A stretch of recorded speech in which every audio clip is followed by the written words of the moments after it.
Hi there fellow hobbyists, Mark here, family man and father of three. In this little mini video I thought I'd take you through a little journey with me with regards to trying to finish off some Japanese bolt action miniatures that I have left over. I did do a large batch of the army not too long ago, and I thought I'd take the opportunity just to finish off what I had left with regards to box sets and things like that. So what I'll do is I'll try and show you obviously some footage of building and base coating and all that jazz with regards to that.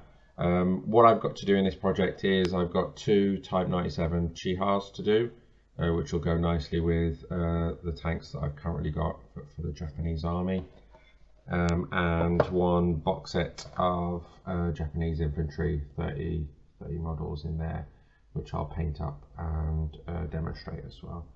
They are fairly nice models to paint and fairly quick, so I'm hoping I should have a fairly good update for you when I do that, but building will come soon.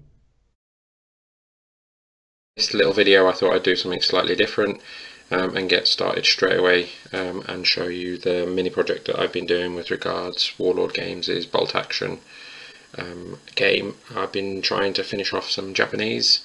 So I've got two Type 97 Chihas to do and one box set of Japanese Infantry. What I'll do is I've already made one of the Chahis and most of the infantry, but I thought I'd show you sort of like the tail end of what I've been doing. So the bolt action box set comes with Japanese Infantry, World War II Imperial Japanese, and you get 30 of these guys, and they're good for all eras. I'll show you the sprues. Now, I have taken some shots as well, as this is my last one. So we've got 6 bodies, 1, 2, 3, 4, 5, 6, one lying down, a good selection of heads, I think that's 9 of them, and some rifles, one submachine gun, one LMG, a katana, and a few other sort of like bits and bobs with regards to that. I'll show you what I tend to do with regards to building just the one, and then we'll have a look at what I've done so far.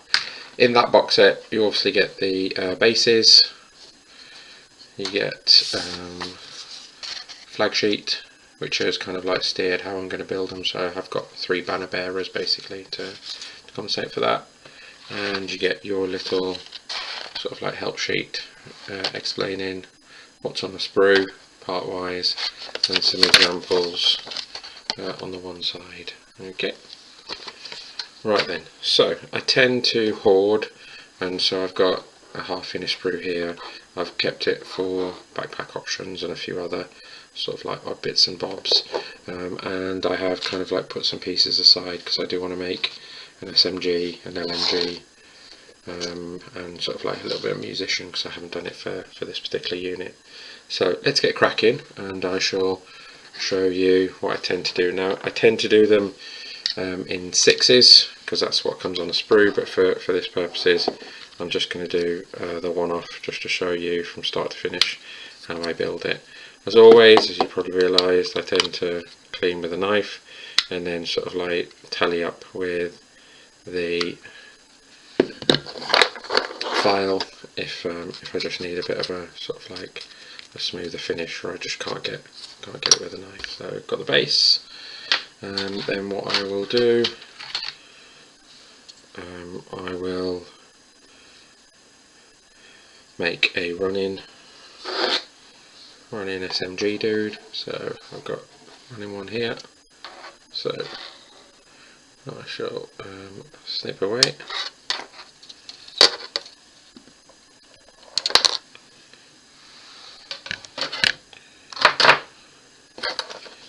Clean it up, lock those dudes, whoops, clean it up.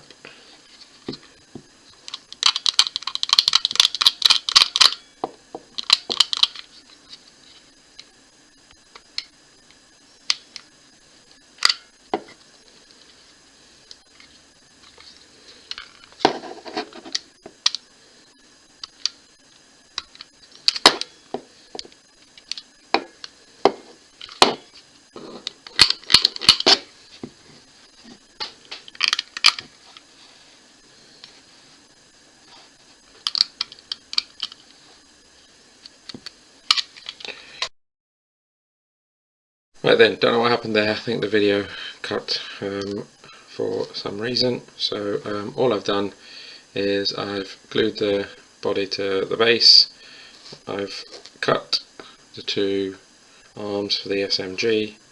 I've chosen cap head and sort of like the belt pack, and I decided to see if I could try and squeeze in a pistol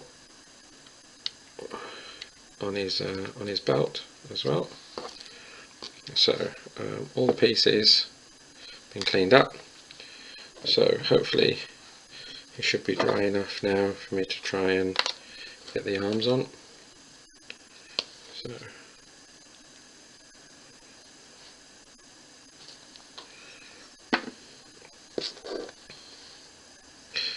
I've picked a tricky one, so hopefully it goes well and not too terribly on video.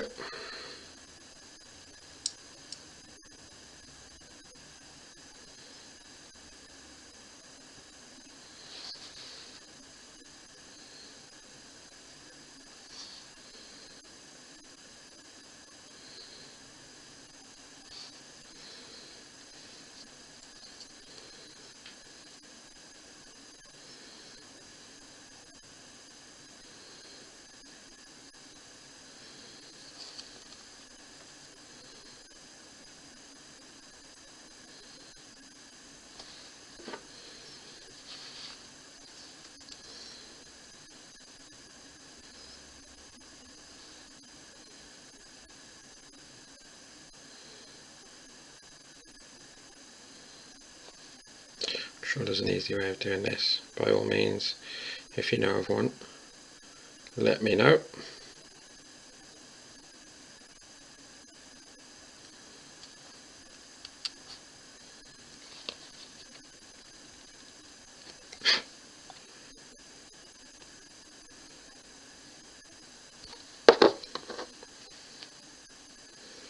Get the head in there.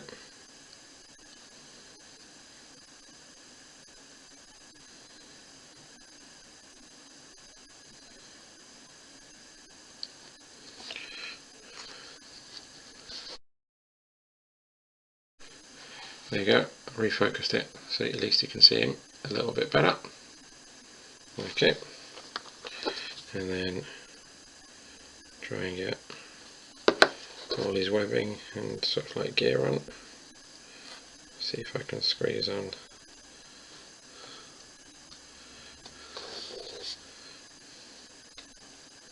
that pistol as well. Might do. So I might get the pistol to go over here.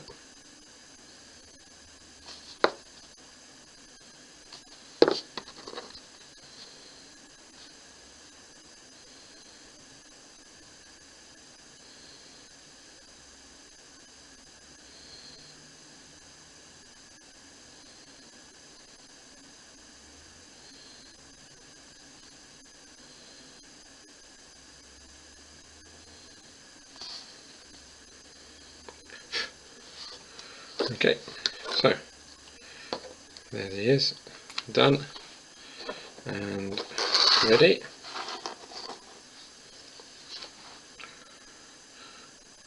Okay, now normally I'd give it a few minutes to dry, so what I'm going to do is I'm going to try my luck and show you what I normally do for basing, and then I'll show you a few example models that I've done so far. Okay, so PVA.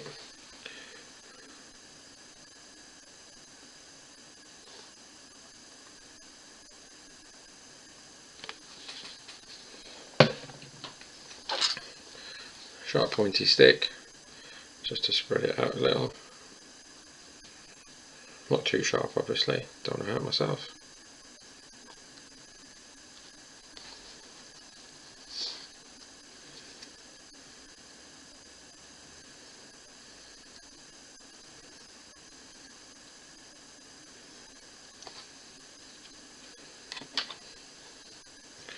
And then the reason I normally leave it to dry is so that I can then use the weapon, but I'm going to try and do a bit of a flicking action, but normally I just dip it and flick it. But for this one, because it's still drying a little bit, I'm not too sure where it'll fall apart, I'm just going to do that. But normally I just give it a bit of a dip in the sand and then just flip it and then just flick it. Okay. And then if need be, because these have rounded bases, so I know some others tend to not have rounded bases, they have a bit more of a lip, so you can do that. And then just give it 24 hours to dry and then undercoat it. So that's the one I've just done now. So I've got a number of others. I've got some riflemen. Hold on, oh, I've got a standard rifleman here somewhere. Yep, there we go. Standard rifleman here. Okay, same sort of running pose. I've got a mortarman here.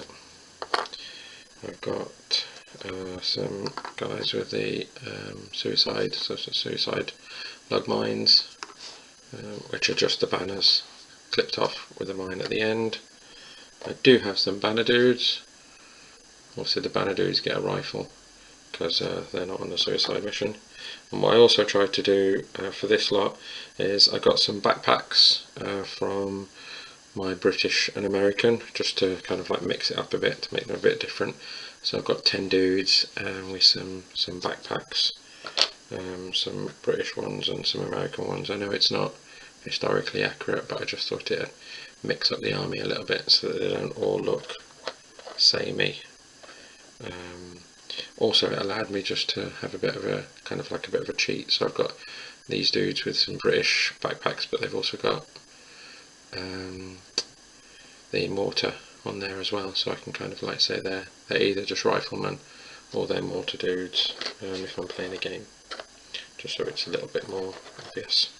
Okay, what I'll do is I'm going to cut and then I'll do another little short video showing you how I put the Type 97 Chiha together. See you in a bit. Hi there, welcome back. So on this particular section of the video I'm going to build or start building a Type 97 Chiha. I'll try and get as much done as I can in one take. I might have to cut depending on whether I'm cleaning sections and getting them ready, just to speed up the video so you're not staring at me filing away at each individual section. So I finished off doing the infantry, so they're all done and dusted already for their base coat, and I have built one Chiha already. Sorry, Chiha even. So that should roughly be what the other one looks like when it's done. So long as this one's got the same amount of stuff in the same way as the first one. So if I open up the box, nice little package. Okay, showing you how to build at the back. So if it's like this, the first one should be fairly straightforward. Nothing else in the box. Okay, so got the Warlord Games pamphlet, but the main interest is obviously what's in the bag. So should be the same setup as before. So got the main body of the tank, got the two wheels, got the turret, and then all those other lovely sections or bits should be in here. So what I should have here is I should have the two plates for the back,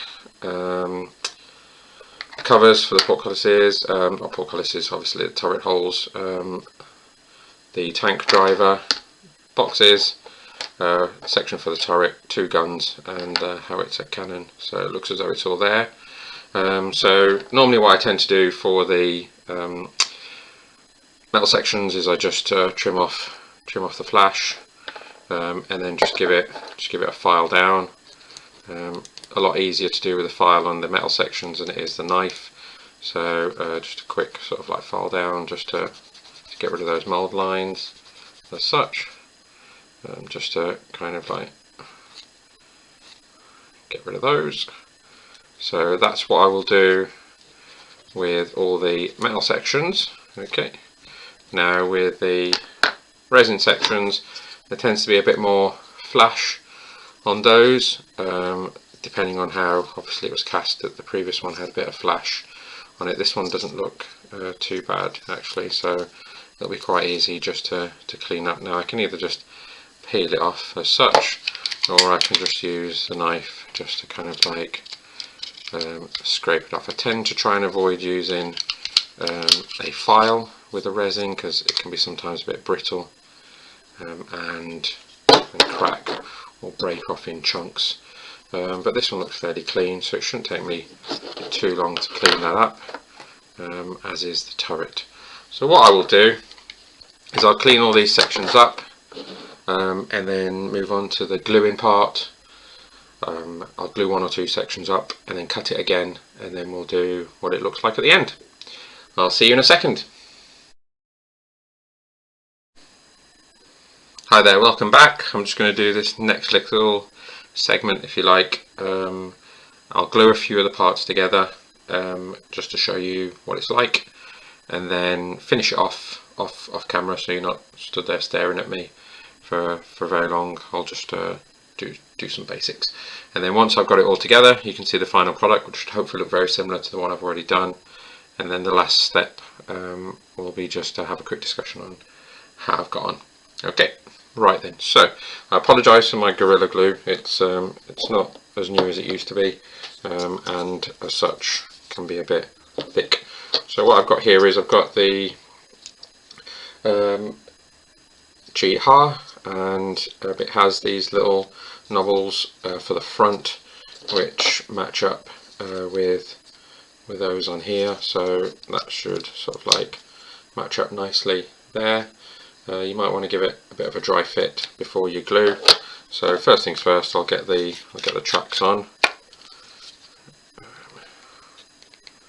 A nice bit of dollop of glue for this one to get it really set in, as it's part of the main structure.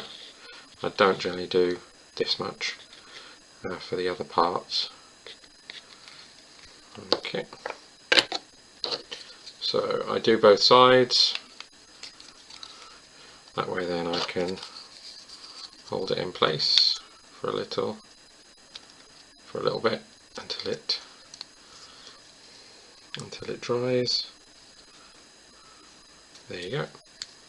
So just hold it in. I know some people sometimes use accelerators to obviously speed the process up. Tend not to be that sophisticated. So what I will do is just add a little bit more, just to get in the creases there.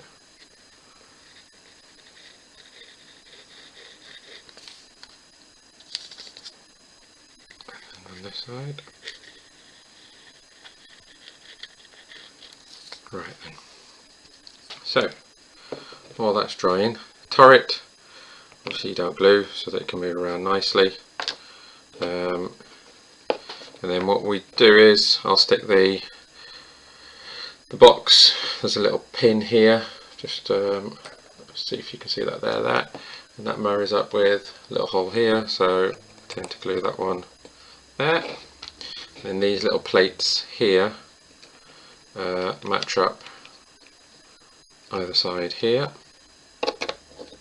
Okay.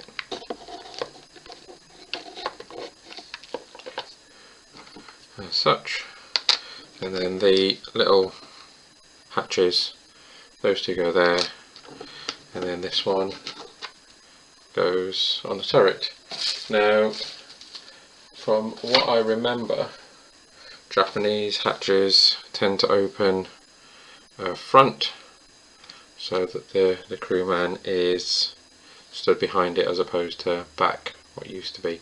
So I'm just going to double check that one on this particular model. The trickiest part of this model is normally this little section here that goes around on the outside, which fits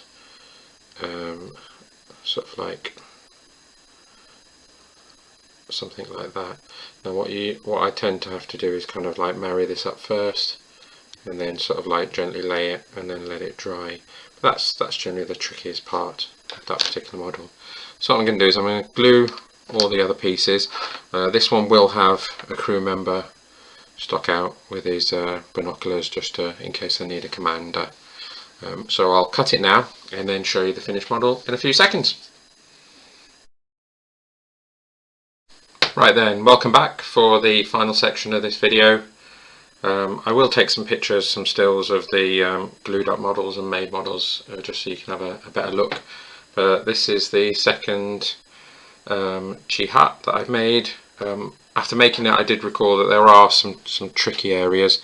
The tricky areas are the machine gun at the front and the back are very fiddly, and lining the rail up and getting these on can be a little bit of a tricky sort of like situation. I also had to do some research to make sure where the hatch opened. Googling that, obviously found out it opened to the right of the tank driver. Now, because his elbow was would have been in the way, he's not facing straight forward, he's facing to the side, just so I can obviously put the hatch in the right place. I have glued the hatches wrong way up on occasion. I think it was an Italian tank, I glued them the wrong way around, but I only found out after I painted it. So I'm not going to try and make that mistake again. So this is the final one. So I've got, I'm going to be a bit gentle with this one because it's still a bit fresh with regards to glue. I've got two Chihas, and then I've got the infantry here, mostly riflemen, but I have got three lug mines, suicide bomber sort of like attackers. I've got three bannermen to go with the banners that came with the infantry box set. They've all got rifles. Like I said to you as well, I did put some with backpacks just to break it up a bit. I know historically they didn't, but it just looks good. And in this particular section I've just got some light mortars on these, just so I can mix up for grenadiers. I've got some LMGs mixed up in there, and the odd bits and bobs to obviously make those there. But I will take some stills so you can have a look at what they look like before they get undercoated. Well, thank you for watching the video. As always, if you have any comments, please put them at the bottom. I hope you enjoyed.